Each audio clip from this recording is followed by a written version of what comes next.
Pastor Scudder. He's right here. Where is he? Oh, he's right here. There he is. Sorry. Do we have everybody up? All right. Please.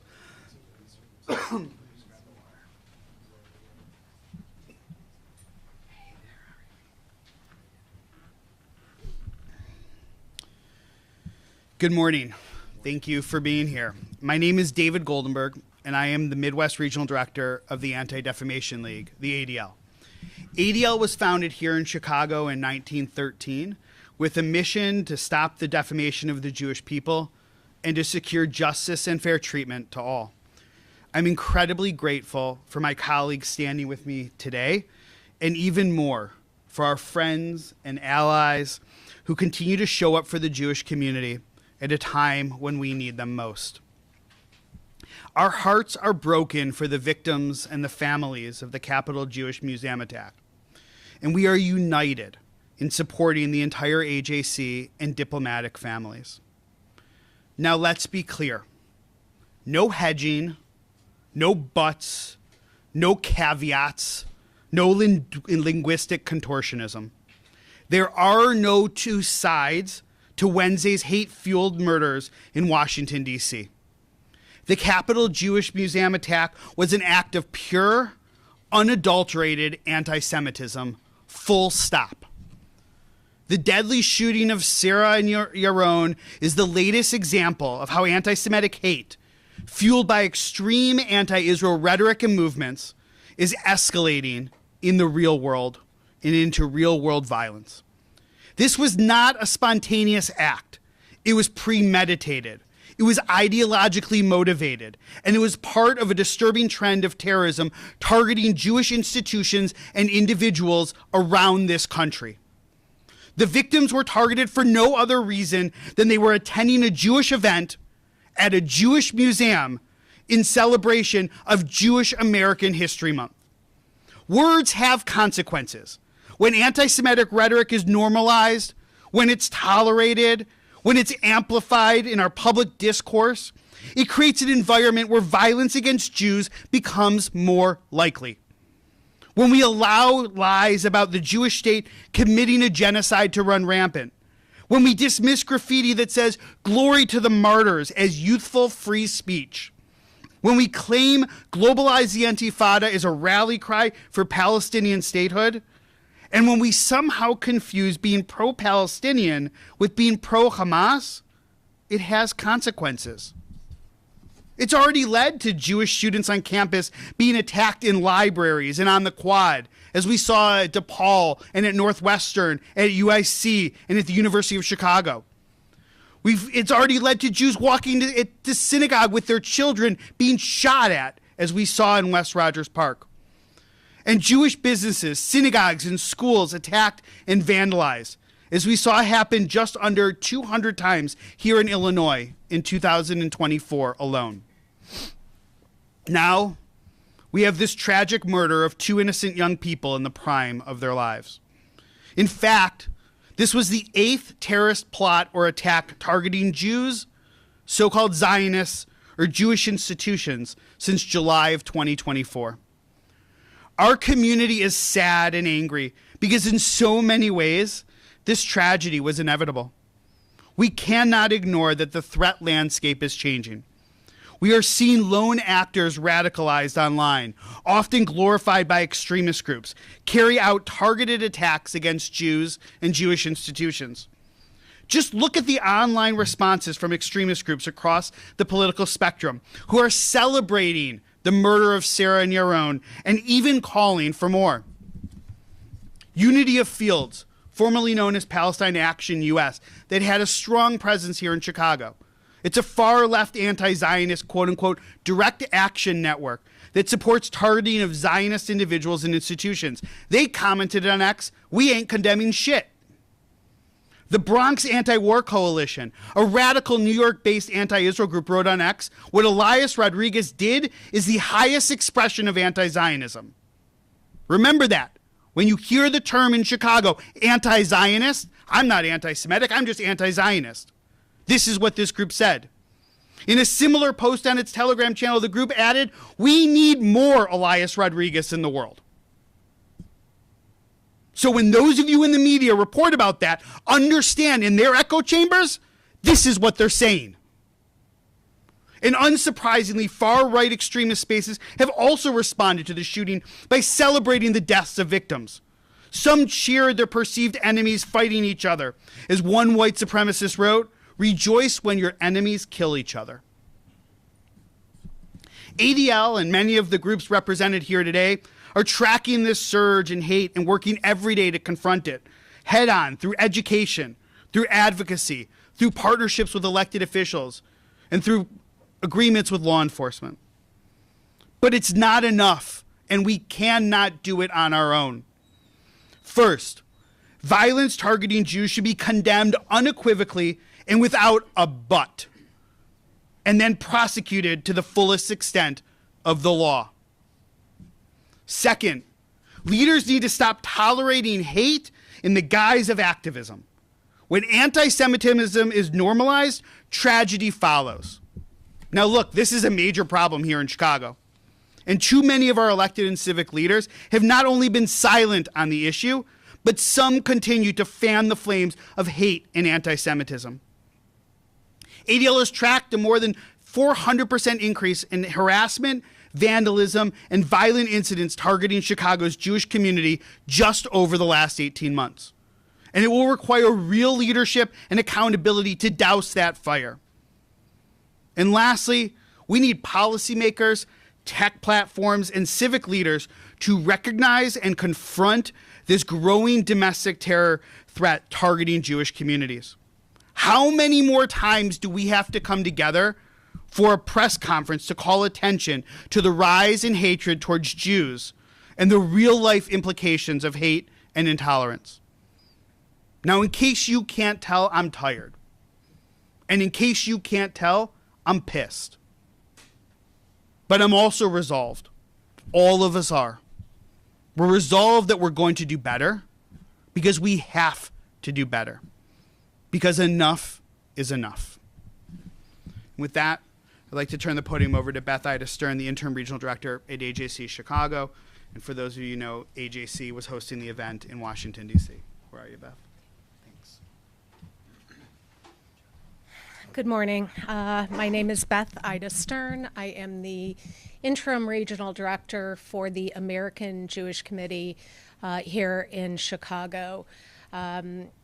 We were founded in 1906. Our mission is to eradicate anti-Semitism and keep Israel safe as the Jewish homeland. Our work is around the world and entails diplomacy, interfaith, intergroup collaboration, with legislators across lines to come together as humans, to coexist on this planet.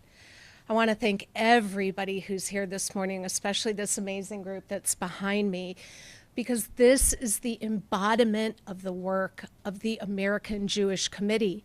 This is what Sarah and Yaron were doing at the Young Diplomats Gathering, an annual gathering of young adults who get exposure to diplomats, actual diplomats from around the world, who learn about creating peace.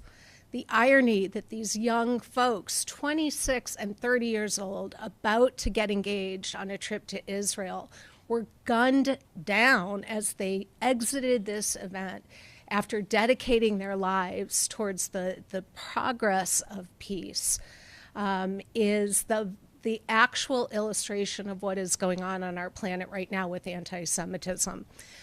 The American Jewish Committee issues a State of Anti-Semitism in America report every year, and in our report from 2024, just published, where we interviewed thousands of American Jews and non-Jews alike, 77% of American Jews stated that they do not feel safe being Jewish in this country, the United States.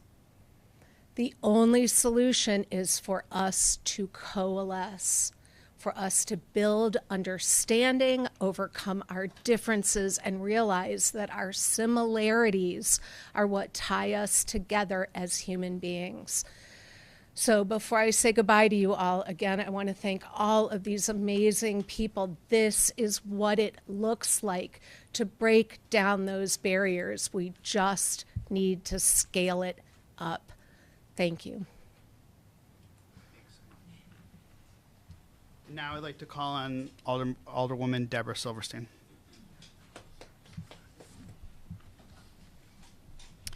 Good morning. Thank you to the Anti-Defamation League for convening this press conference at such a critical moment. And thank you to all the organizations who advocate for the safety and security of the Jewish community in Chicago and across the nation. And also a big thank you to my colleagues who are here today, my allies and friends in City Hall, Alderman Gil Villegas, Alderwoman Silvana Tabares, Alderman Peter Chico, Alderman Felix Cardona, and Alderman Ray Lopez. Is Brendan here? Oh, sorry, I didn't see you. And Alderman Brendan Riley. You were on my list, I just didn't see you.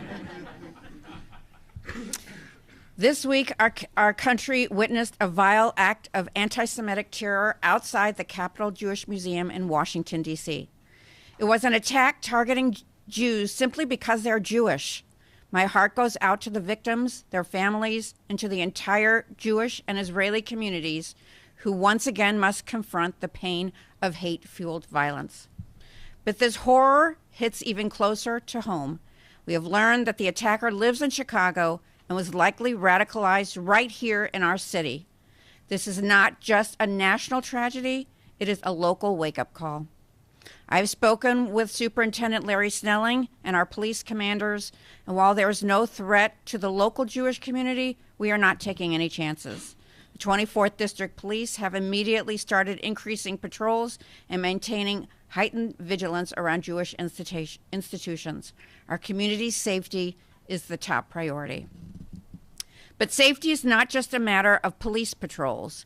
It's about confronting the root causes of radicalization and anti-Jewish hate.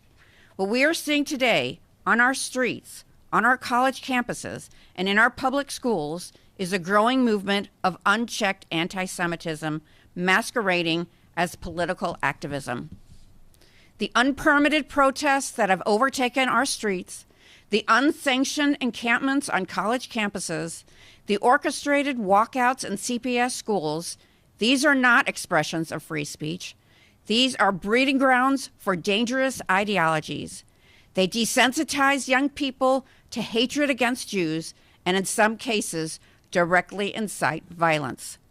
When our elected leaders enable and praise this behavior, it creates an atmosphere that encourages people to go out and harm Jews.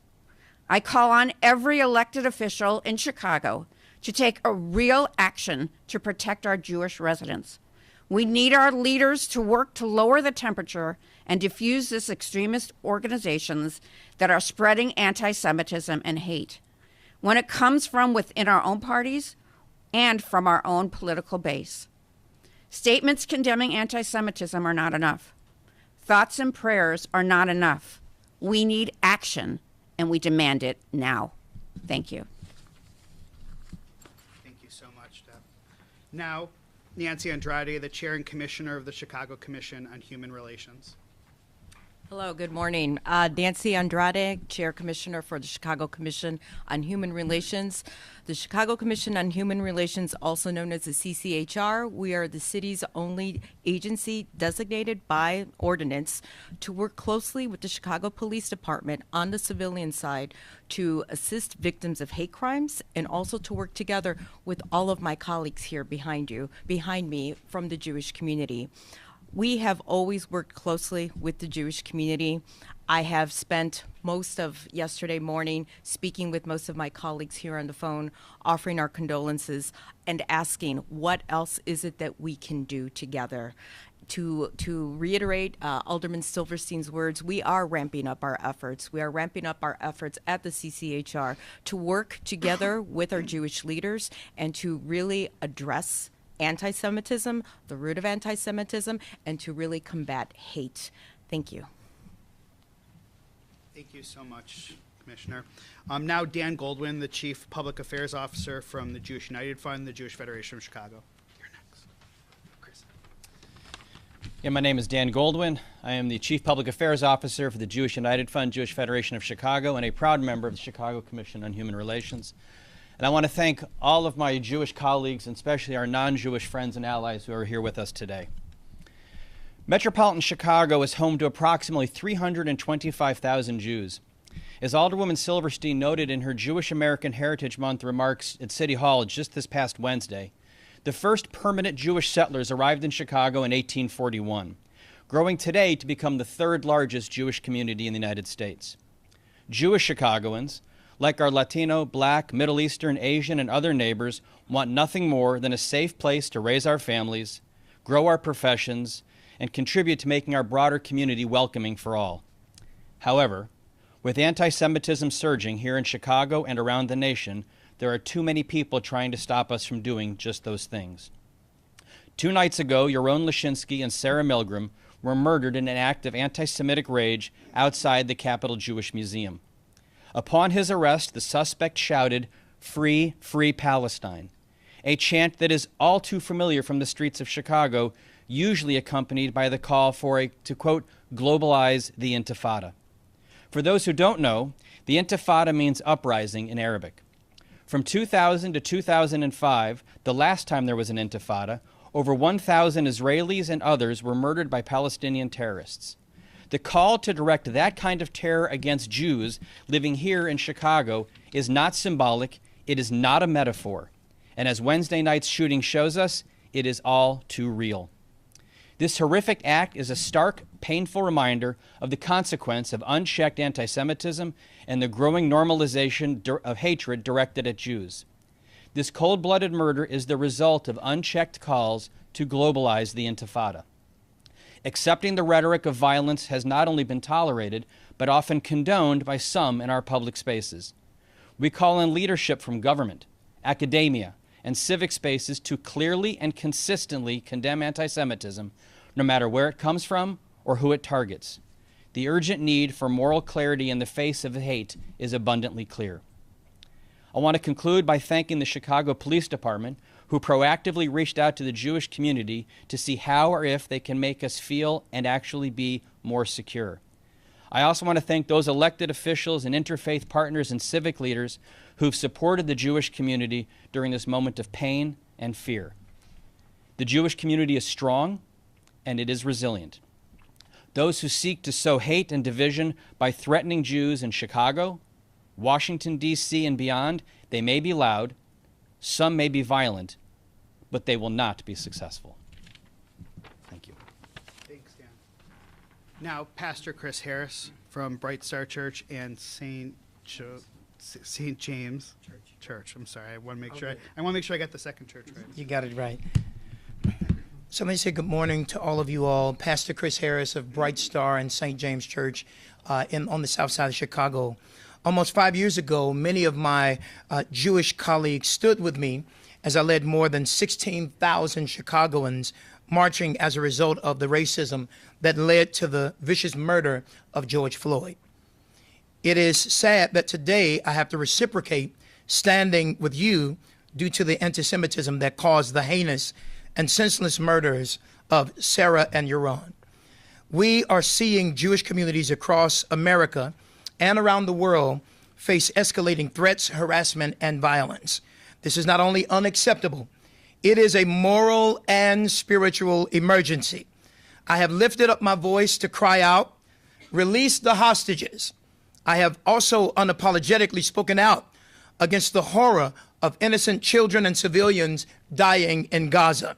And now, with that same voice, I grieve aloud that this young couple should be planning a wedding, not their families planning their funerals. I challenge us all to open our hearts and create safe spaces for real dialogue, for mutual understanding, especially when the issues feel beyond our reach or comprehension. Time and time again, we witness how fervent, misinformed conviction can spiral into unspeakable tragedy. This must end, whether it comes from our house or whether it comes from the White House. Violent rhetoric is wrong, and more importantly, it can be deadly. Language that dehumanizes, stereotypes, and incites is not just hateful, it is dangerous. It lays the groundwork for acts of terror just like this. When we give platforms to hate, we give power to violence. Silence is complicity, and none of us should be complicit.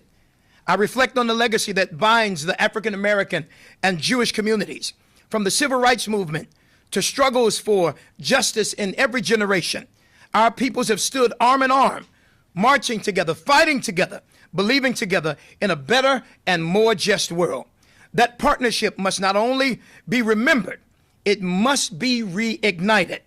We must return to the work of bridge building, mutual support, and unwavering solidarity in the spirit of Dr. Martin Luther King Jr., working with Rabbi Abraham Joshua Heschel, and Booker T. Washington, partnering with Julius Rosenwald. Simply put, I will never stop saying we are better together. I ask everybody in this room, say these words: we are better together.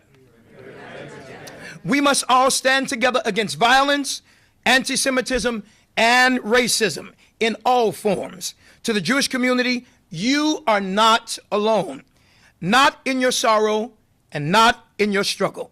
And together, we will shine the light of love, justice, and truth in these dark times. May God give us the courage to be peacemakers in a world so desperately in need of peace.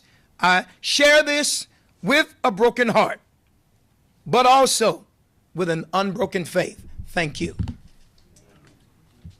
Thank you, Pastor Harris. And now, with probably the most unfavorable spot in the lineup following Pastor Harris, Allison Pierce-Slovan, the Director of Social Action and Partnerships in the Midwest of the Simon Wiesenthal Center. Definitely not the person you want to follow. The Simon Wiesenthal Center, an international Jewish human rights organization, an NGO of UNESCO, joins everybody here in mourning the victims, one Christian and one Jewish, and we demand accountability. Our hearts are with the families of the slain, the Israel Diplomatic Corps, the Jewish community of Washington, and the staff at AJC who were hosting the event and targeted in this horrific attack. But mourning without resolve is hollow. If we do not act, we are simply preparing the ground for the next atrocity. These murders are the results of months of silence, excuse-making, and moral cowardice in the face of escalating anti-Semitism. When Israel is demonized as evil, when Jews are targeted under the guise of anti-Zionism, it emboldens hate and incites violence. Let us be clear. This is the outcome when anti-Semitic hate is normalized on our campuses, in our streets, and online. When leaders fail to call it out for what it is, hate festers, metastasizes, and erupts in bloodshed. This can no longer be tolerated, and our political and religious leaders, as well as each and every one of us, must lead by example and condemn this act without question. Anti-Semitism is not just a Jewish problem. It is an American one. This cowardly act of terrorism in the heart of our nation's capital is an assault on the civic soul of this country. It's a test of our national character, and so far, too many have failed it. Thanks, Allison. Now I'd like to introduce Yossi Hell, the Executive Director for the Midwest region of Stand With Us. Thank you all. Stand With Us is an international education organization combating anti-Semitism and supporting Israel around the world. The horrific murders of the Israeli embassy staff this week are a stark reminder of why our work to combat anti-Semitism matters so profoundly. While the investigation is ongoing, we are clear on this point. Calls for an antifada, calls for anti-Zionist hate, directly incite anti-Semitism, hatred, and violence, and ultimately lead to death, as we've unfortunately seen. Our hearts and prayers are with Sarah and Yaron and their families. As David mentioned earlier, enough is enough. Stand With Us and our local partner organizations stand ready to work with Chicago City Council, the mayor, and our partner organizations and council members that are standing behind me to ensure that every resident, not just Jewish residents of the city, but every resident is without fear of living and breathing and just going about their day. We've seen this all too many times. Not only do we not feel safe, but we want to live and breathe and contribute to our community free from the ever mutating disease that anti-Semitism is. As the grandson of a Holocaust survivor, this insidious nature of anti-Semitism is not new to me. It's not new to my family. It's not new to anyone standing behind me or anyone that has been educated. And we stand ready to educate and continue to educate because we are not going anywhere. The only way to move forward is to honor the lives that have been lost this week, is to unite our community and clearly demonstrate that combating anti-Semitism is the only way forward. Education is the road to peace. And when people scream "Free Gaza," they should end that sentence with "Free Gaza from Hamas." Thank you so much. Thanks, Yossi. And now our final speaker that's scheduled, and then we're going to invite any other members of the City Council who would like to say anything. Asaf Grunberg, who is the Executive Director for Illinois of the Jewish National Fund. Good morning. I'm not going to repeat many of the things that my colleague here said. Just want to end with one last note, is that this cannot continue to be our reality of the Jewish community here in Chicago and across the United States. Security has been a concern to our Jewish community for many years, more than we can recount. And yet, we feel like this has become a reality, and it cannot continue becoming a reality. Jewish National Fund USA hosts hundreds of events across the country every year. And before we even start thinking about a guest list or a food, we think about security. And we understand that this might not feel familiar to many other people, but it's all too familiar for us in the Jewish community here. It cannot continue being like this. It cannot become the reality of our children. And we want to make sure that our community feels safe here. We will continue being strong. We will not cower because of these events. We will not be afraid because of these events. We will continue standing strong. And we appreciate all of our colleagues. We appreciate all of our allies here being there with us. Thank you. Thanks, Thanks so much, Asaf. And now I'd like to invite any members of the City Council. Alderman.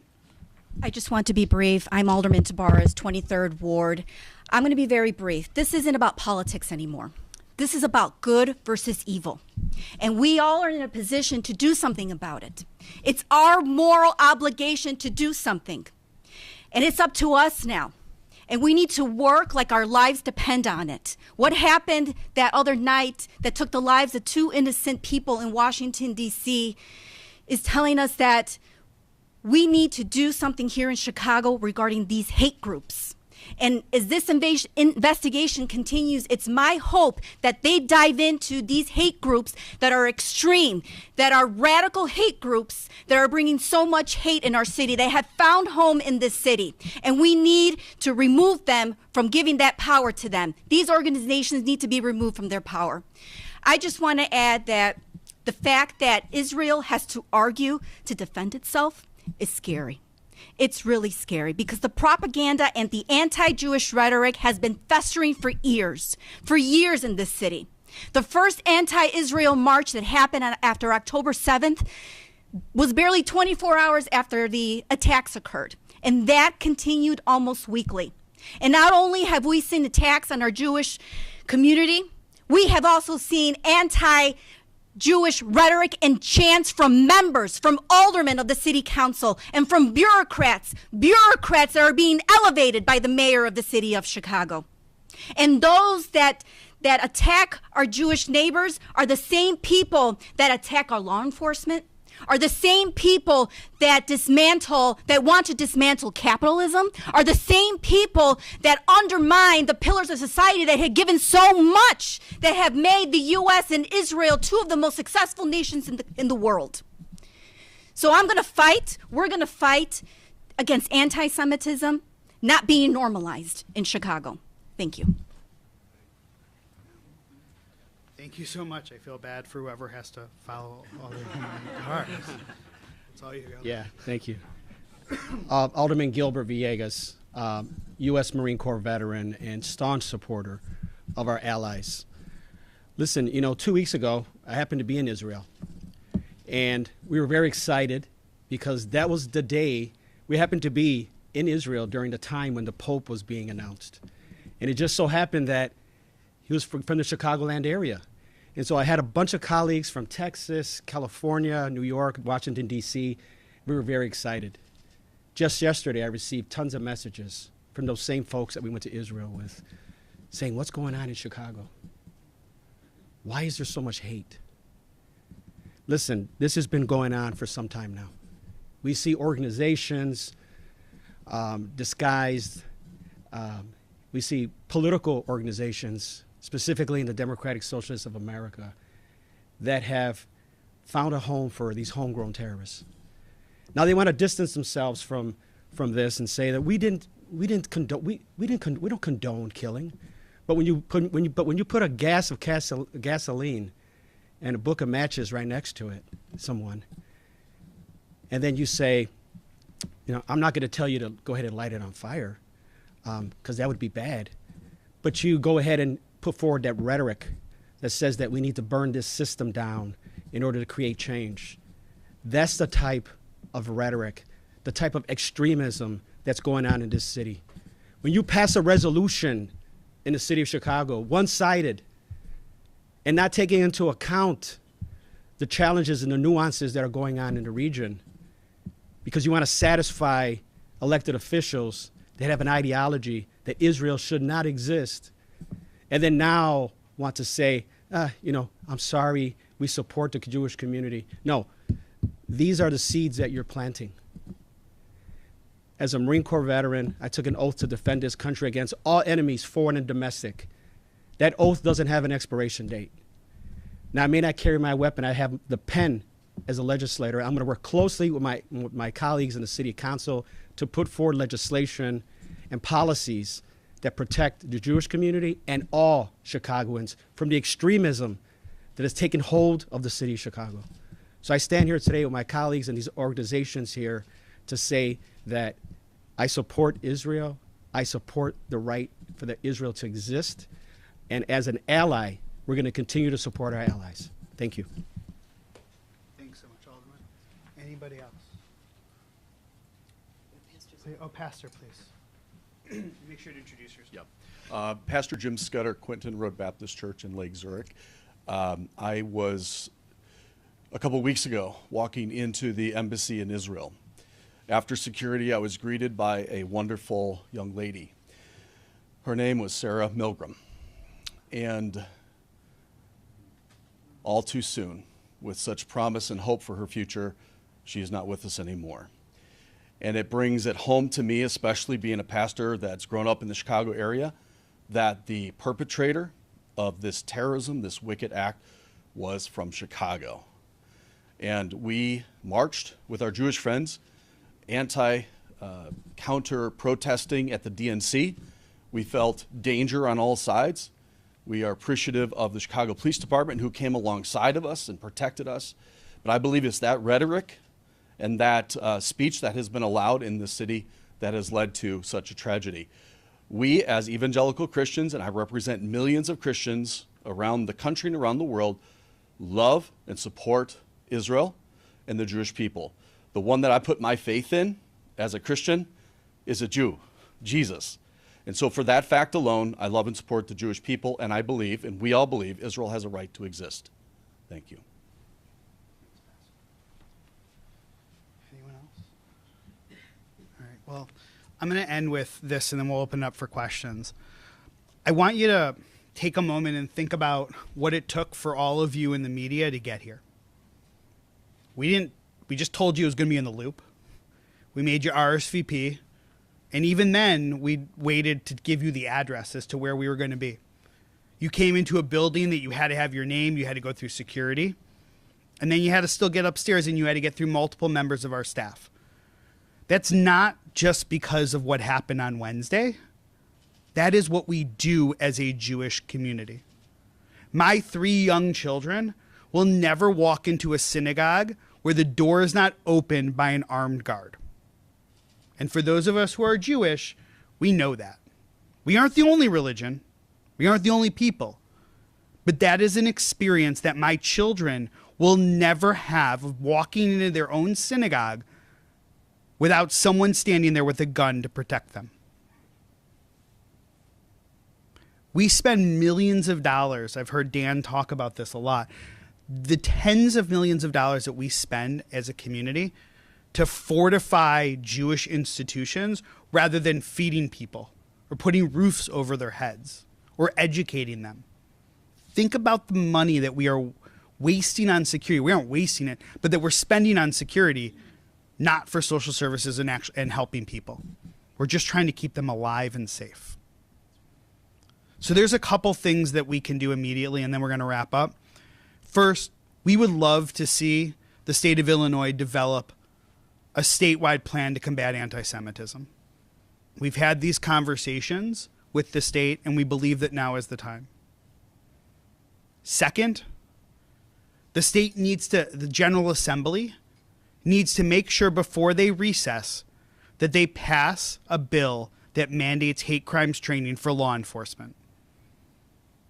This bill is widely supported by literally every at-risk vulnerable community in this entire city. I'm seeing Dorothy, who was at a news conference at the Chicago Urban League before the beginning of last year, calling for this bill to pass. To be clear, this bill is being held up by a handful of members of the Progressive Caucus in the House of Representatives. If they let it go, it would literally sail through the House, it would sail through the Senate, and the governor would sign it tomorrow. But this bill training our law enforcement on hate crimes is literally being held hostage by members of the Progressive Caucus in the General Assembly. And then lastly, don't forget what we're talking about today after your long Memorial Day weekend and move on to the next story. The response to this has to be continuous. The response of this can't just be somebody said hearts and minds and then we move on to the next issue. It just can't.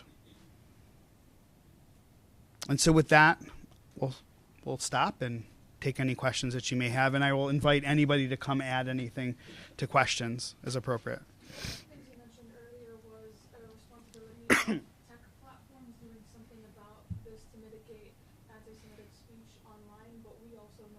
that there are tech platforms that are specifically moving away from regulating speech like that. Yeah. Can you comment on that and what you would like to see? Yeah, I would say, look, I can speak specifically from an ADL perspective. ADL Center for Technology and Society has done significant studies in the responsiveness of tech platforms, and we've actually graded them on their responsiveness of anti-Semitism, Holocaust denial, other forms of hate. You know, you have a platform like Meta that just gutted its entire fact-checking department, and they're moving away from it.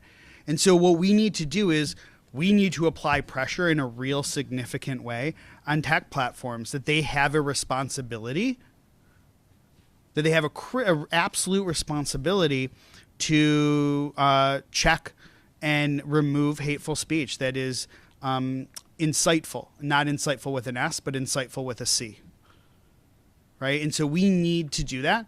Congress, there's a role for federal regulators to play.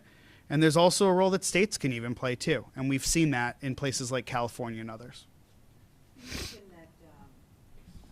Anybody want to add anything, by the way? I don't know who else is doing tech work. Okay. You mentioned that the suspect was radicalized in Chicago and that there are others who are radicalized in Chicago. And you talked about how there seems to be many groups here. How do you, or what do you suggest the police or any group do? You know, how do you get at those groups? How do you stop? Yeah. What do you suggest?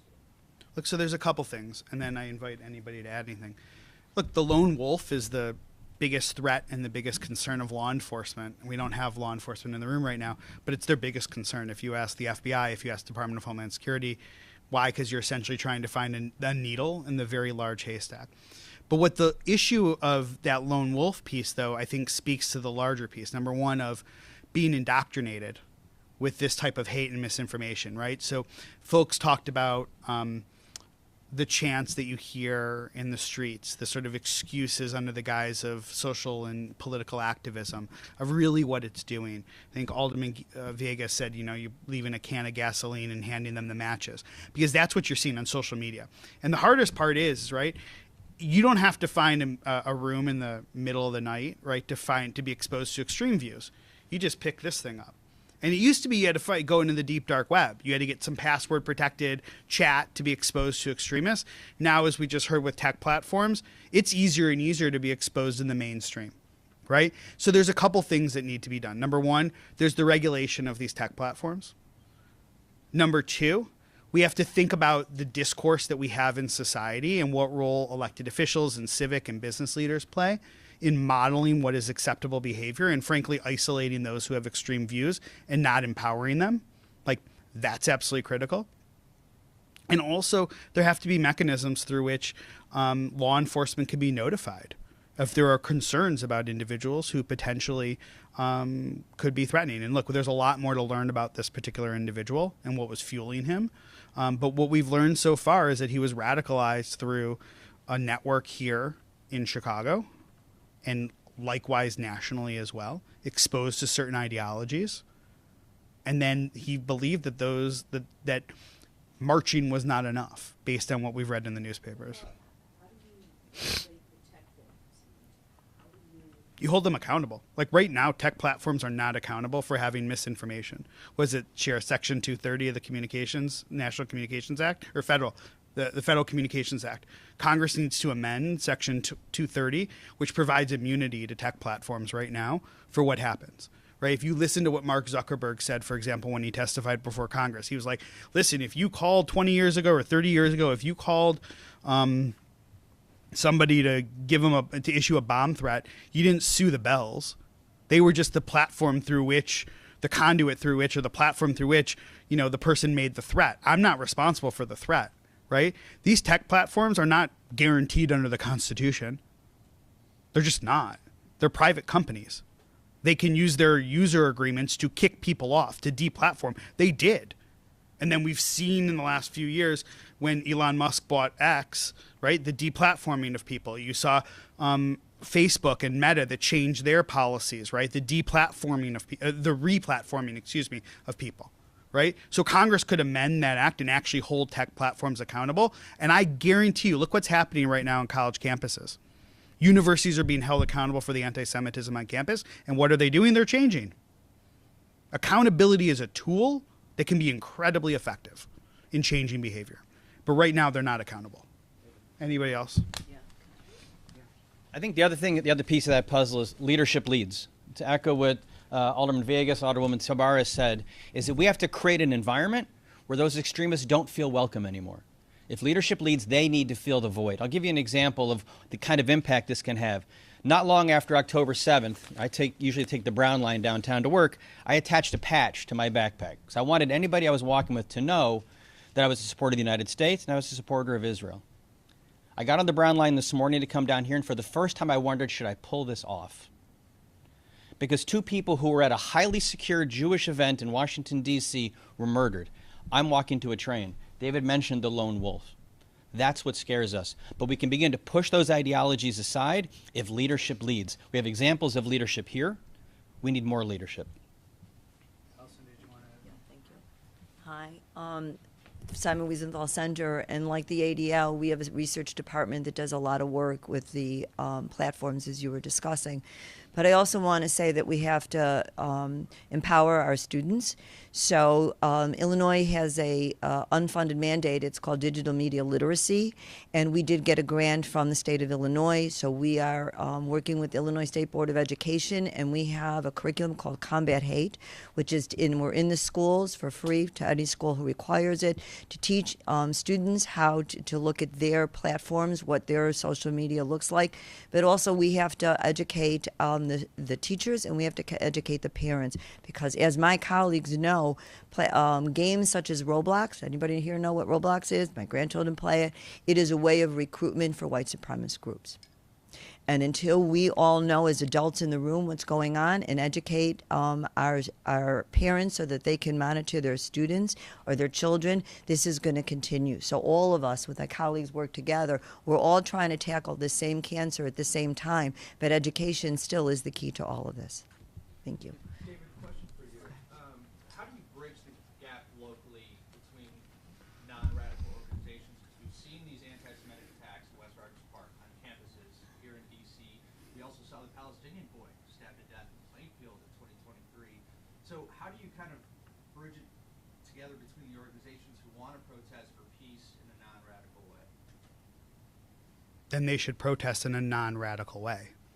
Like it's, I think I would say this. I think your premise is off just a little bit, because here's the thing: it suggests that like you can't do it and that you have no control over it. The answer is you do, right? There were ADL tracked well over 5,000 what we would consider to be anti-Israel protests in 2024.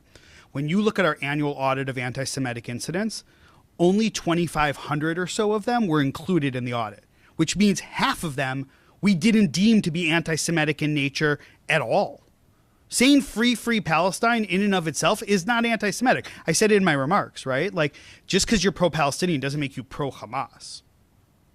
I mean, like, I was doing work in the West Bank when I was a student at Hebrew University in the late 1990s, right? So, like, the way you do it is you just don't do it, right? If you're a leader of a group like U.S. Palestinian Community Network or CARE, or AMP, or Samidun, which no longer exists. All of them have had major protests, right? The way you do it is when chants begin, you as the leader, you lead. You shut it down. You make it clear to people coming to the protest. You don't bring a sign that says, globalize the Intifada. Like, we're not going to have a sign that celebrates and calls for violence against Jews. We're not going to have something that says, glorify glory to the martyrs. We're just not going to do that. We're going to fight for Palestinian statehood, or whatever it might be. You just don't do it. And here in Chicago, the other thing that we can do, which I didn't say, and I will make it clear that this is me speaking for ADL, like, if you're the mayor, you stop appointing and elevating people who have a history of being hostile to members of the Jewish community. And when you find out that they have that history, you get rid of them. Think about Pastor Johnson. The anti-Semitism isn't what doomed him. It was the 9/11 conspiracies.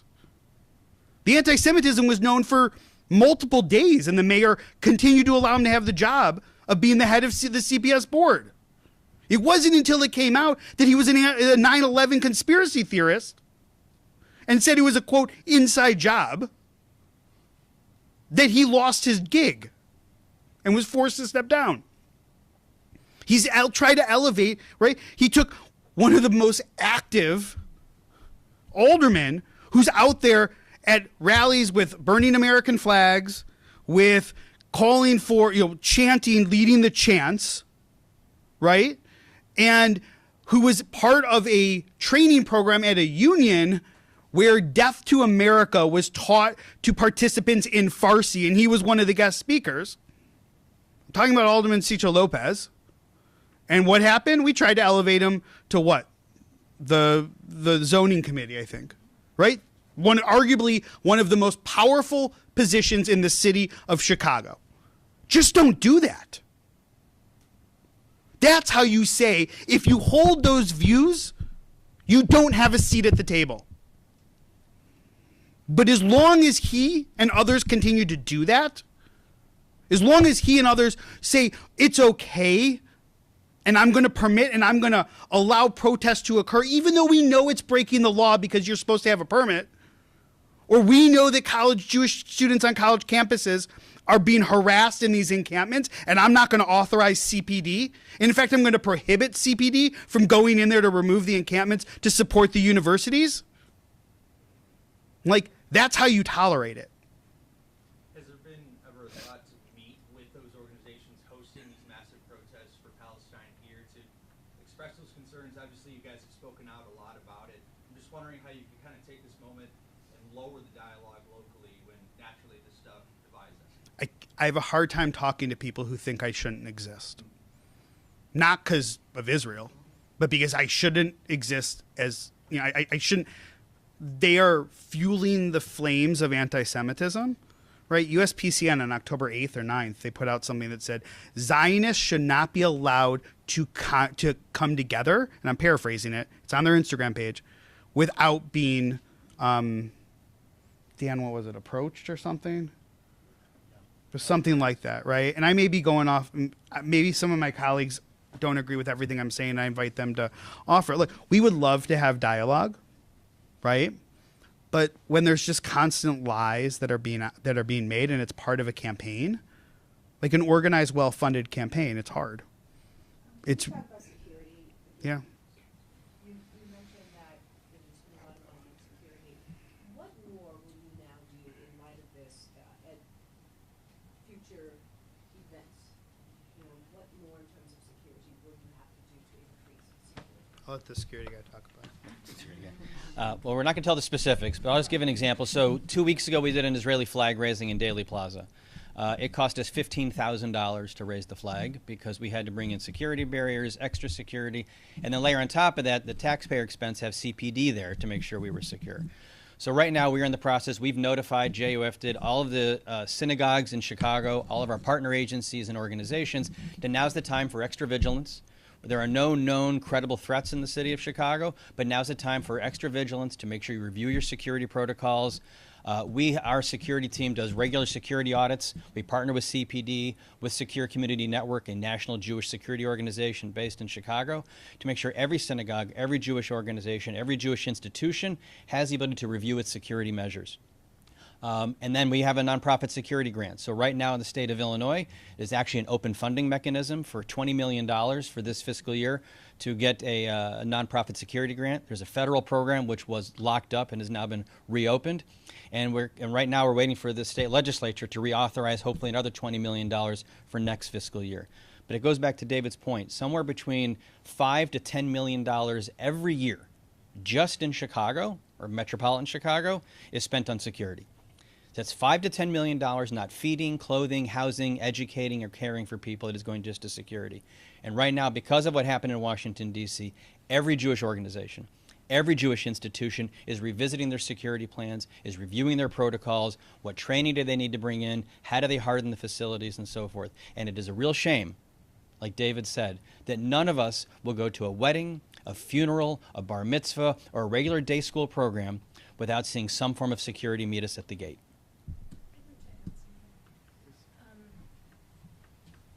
I just want to point out that the shootings in Washington on Wednesday night were outside of the facility.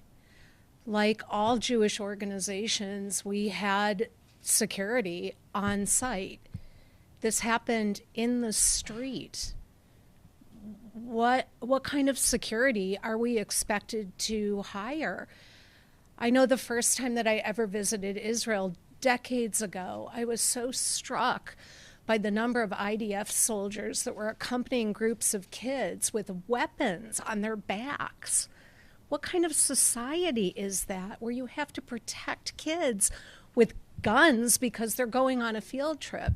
This problem goes so much deeper than the protection of facilities.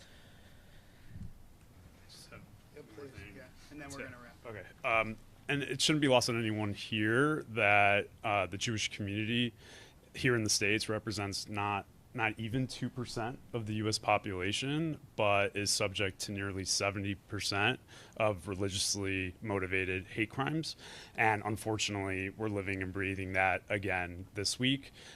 Every Jewish American who wears a yarmulke or is walking to and from synagogue is going to have to look over their shoulder again. So when you talk about what are you doing for security, there is the practical and the physical changes, but there is an emotional toll that every single Jew in the U.S. is now feeling very, very acutely, and that's not going to go away. Some of us have been experiencing that our whole lives. The next generation is now feeling it in a way that like some of us haven't actually experienced, and it's really unfortunate, and no one should feel unsafe walking to and from school, walking to and from synagogue, their church, their mosque.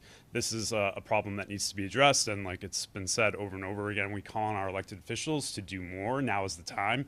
Every single one of us stands ready to help, educate, bridge the divide between the communities. And yeah, we're sick and tired of having to, belabor the point that we have a right to exist, but we're tenacious. We're not going to stop. So we welcome any dialogue, but, just acknowledge the fact that we're here. The state of Israel is here and is not going anywhere, just like the Jewish community in the U.S. is not going anywhere. So thank you. Yeah, let's do the last one. And then I just recognize some of you may have deadlines at 11. No problem. Well, actually, this is probably not going to make it anywhere, but in the Black community, we have what's called the talk. I think you probably all have heard of it, talk that you have, especially with the Black kids. Yeah. What's that talk look like? Can I talk about that? Because I just Yeah. had the talk. Yeah, I was going to say, I just had it with my daughter. I just had with my daughter who went to. Hi, Jane Charney with Jewish United Fund. My son turned 13 on Wednesday, and he's about to have a bar mitzvah, and he started to wear kippah. So we are not observant. As you can see, I'm wearing pants. I don't live in West Rogers Park. I live in Lincoln Park. And my son, when he travels to his Jewish youth group, when he goes to school, he started to wear a kippah. And I've had this conversation with him. Hey, when you're on the bus, do you want to put a cap on? Do you want to put a hat on top of your kippah? And that's the talk, right? That is the conversation. Do we look over our shoulders? Do we wear our Jewish and stars or other any kind of pins and other things that identify us? Our Orthodox community members cannot hide the way that I can pass, for example, right? But I think for all of us, we're having these conversations with increasingly younger children to make them aware that this is our reality. Thanks so much. With that, I want to thank everyone for coming. I want to thank all of you who stood up here for almost an hour. And with that, we will break. And of course, feel free to take snacks on the way out the door so that we don't have to eat them. Thanks.